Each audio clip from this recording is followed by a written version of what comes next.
Prabowo baru-baru ini meresmikan inisiatif digitalisasi pendidikan yang bertujuan untuk meningkatkan akses dan kualitas pembelajaran bagi pelajar di seluruh Indonesia.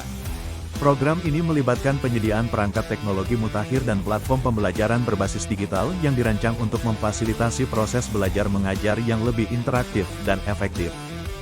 Digitalisasi pendidikan diharapkan dapat menjembatani kesenjangan pendidikan, terutama di daerah-daerah terpencil, dengan menyediakan materi yang dapat diakses kapan saja dan di mana saja. Selain itu, inisiatif ini juga bertujuan untuk mempersiapkan generasi muda menghadapi tantangan di era digital dengan keterampilan yang relevan dan adaptif. Langkah ini mendapat sambutan positif dari berbagai pihak yang optimis bahwa transformasi digital di sektor pendidikan dapat membawa perubahan signifikan dalam mencetak sumber daya manusia yang unggul dan berdaya saing. Aku salut sama Dinda. Salut. Jadi ada lagi yang ingin memulai.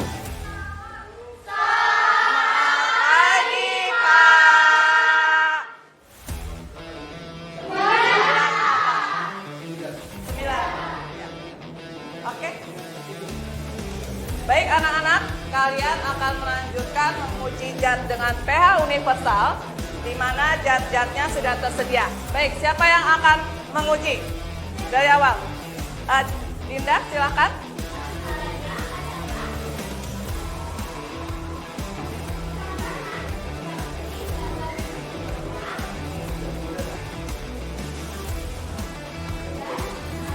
Kasih tepuk salut.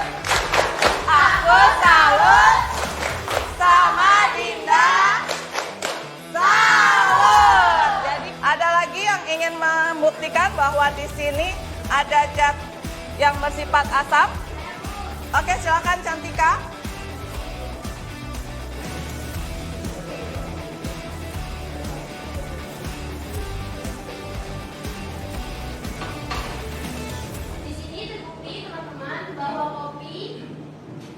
Kaitannya dengan kopi, ya, mungkin, ya, novel. Berita tentang pemusnahan arsip Presiden Joko Widodo telah menimbulkan berbagai spekulasi dan reaksi di masyarakat. Arsip adalah dokumen penting yang menyimpan catatan sejarah, kebijakan, dan keputusan yang dibuat selama masa jabatan seorang pemimpin.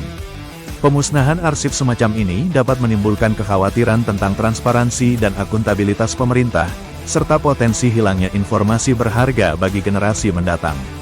Penting untuk memastikan bahwa tindakan tersebut dilakukan sesuai dengan prosedur yang sah dan sesuai dengan peraturan yang berlaku untuk menjaga integritas sejarah dan kepercayaan publik. Diskusi lebih lanjut dan klarifikasi dari pihak berwenang mungkin diperlukan untuk menjelaskan alasan dan proses di balik keputusan ini. Kan harusnya mengacu ke Undang-Undang Kearsipan ya, itu minimal 5 tahun loh. Minimal. Masa sih 1 tahun arsip dimusnahkan? Pengunjung harap tenang ya. Dari PKPU ya Ibu ya, PKPU-nya KPU RI yang mestinya merujuk pada JRA. PKPU nomor berapa coba yang menyatakan dimusnahkan? Tahun 2023. Jadi ada arsip yang bersifat musnah dan tetap. Nah ini termasuk agenda surat itu termasuk yang musnah. 1 tahun aktif, 2 tahun inaktif. Pak, memang yang dari KPU RI memang di ketentuannya begitu ya? 1 tahun langsung dimusnahkan begitu? Ya, mohon izin Ketua. Jadi di PKPU nomor 17 tahun 2023 itu memang peraturan KPU terkait dengan jadwal retensi arsip. Cuma kami kan belum mempelajari karena ini di luar tusi kami. Nanti kami akan dalami lagi. Gitu. Karena ini itu dokumen negara loh. Dokumen negara kok ada yang namanya arsip dinamis. Jadi selama itu masih berpotensi disengketakan, itu tidak boleh dimusnahkan. Ini saya bingung nih, 1 tahun nggak ada loh. Saya nggak tahu arsip mana yang 1 tahun kemudian dimusnahkan. Itu 1 tahun aktif, 2 tahun inaktif. 1 tahun aktif, 2 tahun inaktif. Berarti tahunnya berapa? 3 tahun. Ya 3 tahun. Masa retensi penyimpanan arsip tuh nggak ada yang di bawah 3 tahun, nggak ada yang di bawah 5 tahun.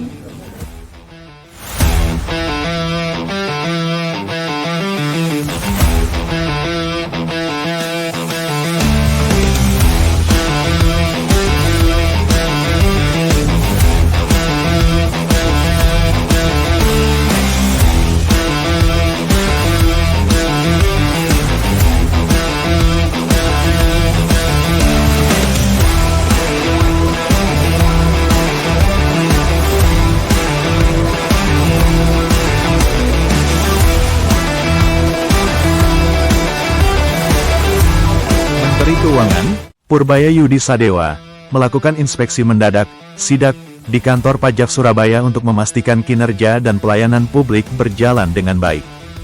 Dalam kunjungan tersebut, Purbaya menekankan pentingnya transparansi dan akuntabilitas dalam pengelolaan pajak, serta mendorong para pegawai untuk terus meningkatkan kualitas layanan kepada wajib pajak. Sidak ini juga bertujuan untuk memastikan bahwa semua prosedur di kantor pajak telah sesuai dengan peraturan yang berlaku dan untuk mendengarkan langsung masukan dari masyarakat mengenai pelayanan yang diberikan.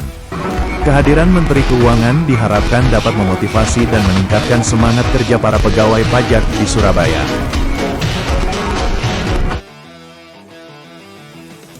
Panglima TNI tak terima jika tidak bersenjata. Komnas HAM telah memberikan peringatan kepada Panglima TNI untuk tidak menggunakan senjata dalam menghadapi kelompok kriminal bersenjata, KKB, di Papua. Hal ini dilakukan sebagai upaya untuk mencegah terjadinya pelanggaran hak asasi manusia dan memastikan bahwa pendekatan yang lebih humanis dan dialogis diutamakan. Komnas HAM menekankan pentingnya mengedepankan pendekatan persuasif dan dialog, dengan harapan dapat meredakan ketegangan dan mencari solusi damai bagi konflik yang berkepanjangan. Selain itu, pendekatan non-kekerasan diharapkan dapat memberikan dampak positif bagi masyarakat setempat dan menghindari kerugian lebih lanjut baik dari sisi kemanusiaan maupun material.